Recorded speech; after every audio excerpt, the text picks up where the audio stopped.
To begin with, we'll use the graphing calculator to graph the function, and then that actually will sometimes help in eliminating the parameter, although we still need to do the algebra to eliminate the parameter.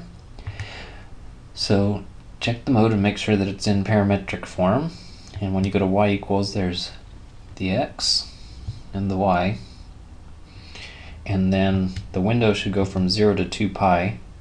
So this one, the biggest it would get is 2 plus 1 is 3, and then this one could be a -5 and -2 is -7. So let's change the window to go from -8 to +8, -8 to +8. Hopefully that'll be big enough to see the graph. Alright, so it seems to be an ellipse. So a sketch of the graph is that it's an ellipse that is not centered at the origin. And now we need to eliminate the parameter t and just have x and y. One other thing that could be noted, or should be noted, on the graph, I'm going to have it draw it a little bit slower, is the direction that it went. So it went from the top down, it went this direction. So the orientation is information that we have with parametric functions, but not x, y functions. So that's the direction that it went. In order to eliminate the t in this problem, I'm going to need to get sine squared plus cosine squared equals 1. Something else that helps is when you look at the graph and say, oh, I've got an ellipse. Well, the general equation of an ellipse looks like x squared over a number squared and y squared over a number squared equals 1. So it's got x squared and y squared in it. So we should get x squared and y squared out of this by squaring both sides.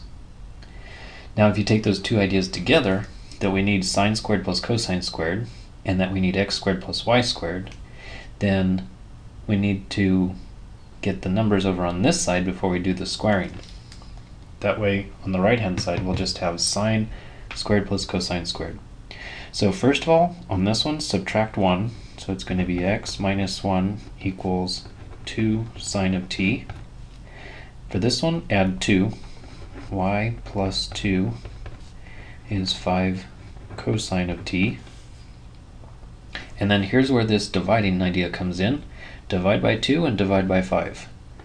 So sine of t equals an x minus 1 gets divided by 5.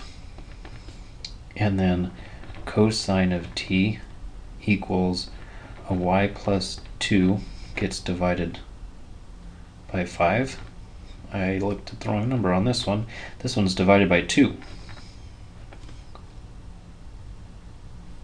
And then I'll continue over here, square both sides. So all of this needs to be squared. So that one's going to be over 4 from now on. And all of this needs to be squared. So on the left hand side I've got x minus 1 is squared divided by 4. And don't multiply this out, leave it as it is. That's equal to sine squared.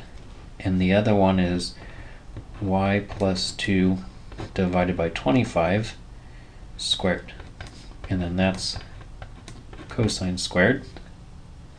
And then add them together.